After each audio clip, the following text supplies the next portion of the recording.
Hello વિદ્યાર્થી મિત્રો, કેમ છો? મજામાં? તો આદર્શ ક્લાસીસમાં તમારું સ્વાગત છે. તો આજે આપણે ધોરણ 9 વિષય ગણિત ચેપ્ટર નંબર 8 ચતુષ્કોણની વાત કરવાના છીએ, જેનો આજે લેક્ચર નંબર 21 છે. આ લેક્ચરમાં આપણે ઉદાહરણ નંબર 7ની વાત કરીશું.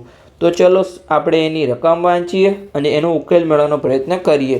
સાવ ઇઝી દાખલો છે. તમારો ખાલી 5 થી 6 ખાલી લાઈન તમારે લખવાની છે, એમાં તમને સિમ્પલી જવાબ મળી જશે. ખાલી તમને પ્રમેય 8.9 આવડવો જોઈએ.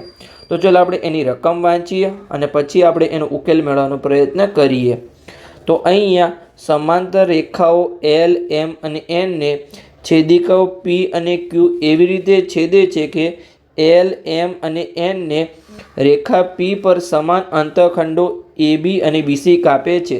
તો અહીંયા આપણને 3 રેખાઓ આપેલી છે. આપણે નામ આપવાનું રહી ગયું છે. અહીંયા આપણને હશે અહીંયા એલ, એમ અને એન. આ આપણી અહીંયા 3 રેખાઓ છે, જે કેવી છે?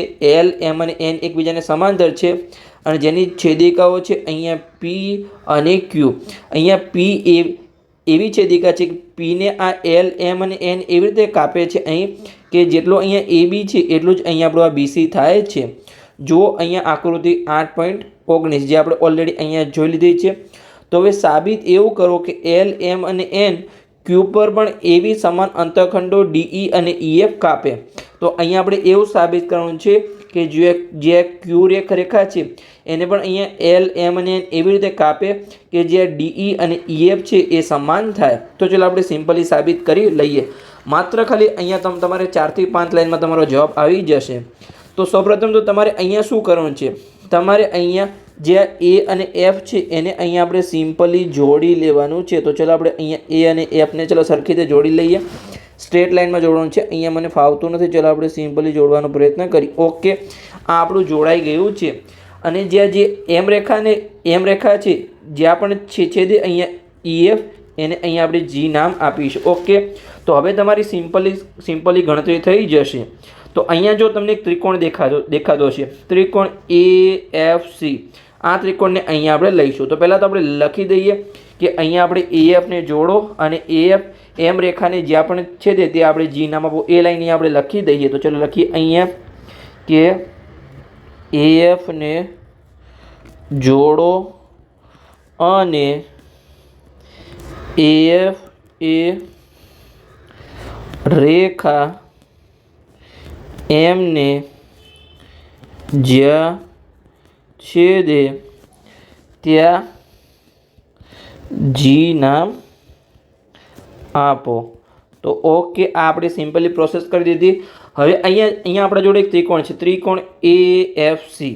એમાં તમે જોશો કે અહીંયા તમને ખબર છે કે એ બી અને બીસી સમાન છે. તો આપણે કહી શકીએ કે જે એસી છે એનું મધ્યબિંદુ શું છે? અહીંયા બી છે.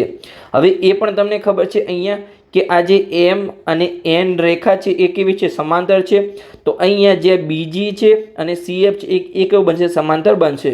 તો આપણે પ્રમેય 8.9માં શું શીખ્યા હતા કે કોઈ પણ એક રેખાનું મધ્યબિંદુ હોય એમાંથી આપણે કોઈ રેખાખંડ દોરીએ જે અહીંયા ત્રીજી રેખાને છેદે છે અને જે રેખાખંડ છે એ બીજી બાજુને સમાંતર હોય તો ત્રીજી બાજુને પણ અહીંયા દુભાગશે, એટલે કે બે સરખા ભાગમાં વિભાજિત કરશે. તો ચલો આપણે લખી દઈએ. તો આપણું શું થશે? જો એજી અને જીએફ બે સરખા ભાગ બનશે તો જી છે એ એએફનું મધ્યબિંદુ બનશે. તો આપણે સિમ્પલી તમને લખીને અહીંયા સમજાવું છું કે જે આપણો ત્રિકોણ હતો કે અહીં ત્રિકોણ એએફસીમાં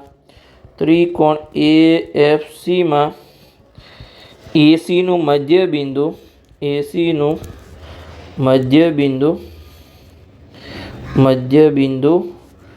બી છે. કેમ એસીનું મધ્યબિંદુ બી છે? કેમ કે આપણને અહીંયા રકમમાં આપેલું છે, કારણ કે એ બી બરાબર બીસી આપણને અહીંયા આપેલું છે, એટલે સિમ્પલી એસીનું મધ્યબિંદુ અહીંયા બી થાય. અને આપણને એ પણ આપેલું છે અહીંયા કે શું આપેલું છે કે આ જે એમ અને એન રેખાઓ છે સમાંતર છે. તો આ બીજી અને સીએફ પણ એકબીજાને સમાંતર થશે. તો અહીંયા આપણે લખી દઈએ કે અને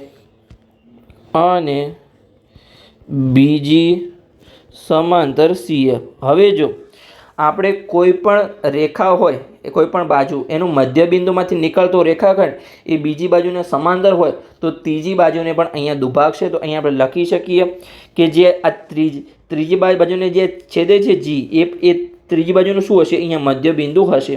તો આપણે લખી શકીએ કે જી એ એફનું મધ્યબિંદુ છે. તો માટે જી એ એફનું મધ્યબિંદુ છે. આપણે ક્યાં શીખ્યા હતા? પ્રમેય 8.9માં શીખ્યા હતા. મેં તમને દરેક પ્રમેય ડિટેલમાં કરાવ્યા છે. જેને પણ પ્રમેયવાળા લેક્ચર ના જોયા આવો ખાસ જોઈ આવો. સ્ટાર્ટિંગમાં ઇન્ટ્રોડક્શનના લેક્ચર પછી જે લેક્ચર નંબર 2થી લઈ અને લેક્ચર નંબર 10 સુધી આપણે પ્રમેય 8.1થી લઈ અને 8.9ને આપણે ડિટેલમાં સાબિત કર્યા છે. તો તમારે દરેક લેક્ચર ખાસ જોવો જોઈએ. તો તમને પ્રમેયમાં દરેક સમજણ પડી જશે. અને જો તમારે એટલું બધું ના જોયું તો પ્રમેયની તમારી લાઈન તો યાદ રાખવાની છે. જે તમારી પ્રમેયની સાબિતીની જે લાઈન હોય મેઇન લાઈન એ તમારે ખાસ યાદ રાખવાનો પ્રયત્ન કરવાનો છે. તો અહીંયા આપણું થઈ ગયું કે જી એ એફનું મધ્યબિંદુ છે. હવે અહીંયા આપણે બીજો ત્રિકોણ લઈશું. કયો ત્રિકોણ? તો અહીંયા આપણે ત્રિકોણ લઈશું ત્રિકોણ AFD.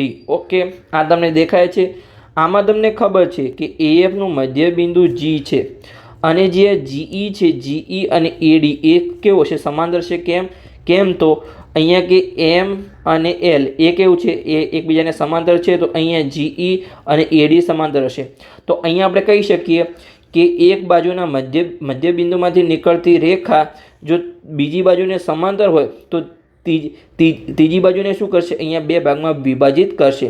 એટલે કે અહીંયા આ શું હશે? E એ અહીંયા DFનું મધ્યબિંદુ હશે. એટલે કે જેટલું DE હશે એટલું જ અહીંયા આપણે EF હશે, જે આપણે સિમ્પલી સાબિત કરવાનું હતું. તો ચાલો આપણે લખી દઈએ અહીંયા અલગ પેનનો ઉપયોગ કરી કે ત્રિકોણ AFDમાં. તો અહીંયા આપણે લખીશું કે અહીં ત્રિકોણ AFDમાં AFનું મધ્યબિંદુ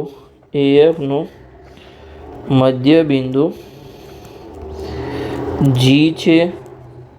તમને ખબર જ છે, હમણાં જ આપણે સાબિત કર્યું કે G એ AFનું મધ્યબિંદુ છે. અને જે આપણું હતું અહીંયા GE અને AD, અહીંયા GE અને AD સમાંતર બનશે. આ GE અને AD સમાંતર બનશે. કેમ? તો કે L અને M જે રેખાઓ છે એકબીજાને સમાંતર છે. તો અહીંયા આપણે લખીશું કે અહીં GE સમાંતર AD અને કૌંસમાં આપણે કારણ પણ લખી દઈએ કે અહીં કારણ કે L સમાંતર M છે. Okay, simply.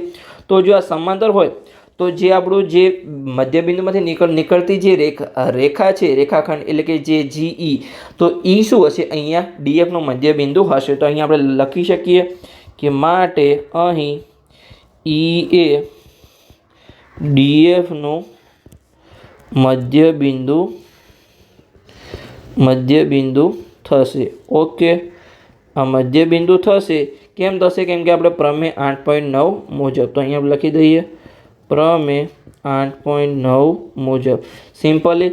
તો અહીંયા જેટલું આપણું DE હશે એટલું જ અહીંયા આપણું EF હશે. તો આપણે લખી શકીએ માટે DE બરાબર અહીંયા આપણું EF, જે આપણે અહીંયા સિમ્પલી સાબિત કરવાનું હતું એ આપણું સિમ્પલી અહીંયા સાબિત થઈ ગયું છે. અને અહીંયા છે નહીં, અહીંયા થશે આવશે કે G એ અહીંયા AFનું મધ્યબિંદુ થશે. Okay, simply. તો જો ખાલી માત્ર અહીંયા આપણે ગણતરીની શરૂઆત કરી હતી.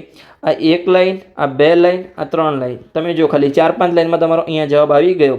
આ તો આપણે ઉપર લાઈન લખેલી સેમ જ લાઈન છે. તમે જો ખાલી સિમ્પલી 5 લાઈનમાં તમારો અહીંયા જવાબ આવી ગયો છે. સાવ સિમ્પલ દાખલો છે. તમારે અહીંયા આવડી મોટી રકમ જોઈ અને આકૃતિ જોઈને ડરવાની કોઈ જરૂર નથી. સાવ ઇઝી દાખલો છે. તમારે દરેક દાખલાને પ્રેક્ટિસ કરતા જવાનું છે. તમને સિમ્પલી આવડી જશે. તો અહીંયા આપણું ઉદાહરણ નંબર 7 પૂર્ણ થઈ ગયું. એની જ સાથે અહીંયા આપણો લેક્ચર નંબર 21 પણ પૂર્ણ થઈ ગયો. તો લેક્ચર સારો લાગ્યો હોય તો ચેનલને સબસ્ક્રાઈબ કરજો અને તમારા મિત્રોને વિડીયો શેર કરજો, તો એમને પણ સરળ ભાષામાં ગણિત શીખવા મળે. હવે આપણે આગળના લેક્ચર એટલે કે લેક્ચર નંબર 22થી આપણે સ્વાધ્યાય 8.2ની શરૂઆત કરીશું.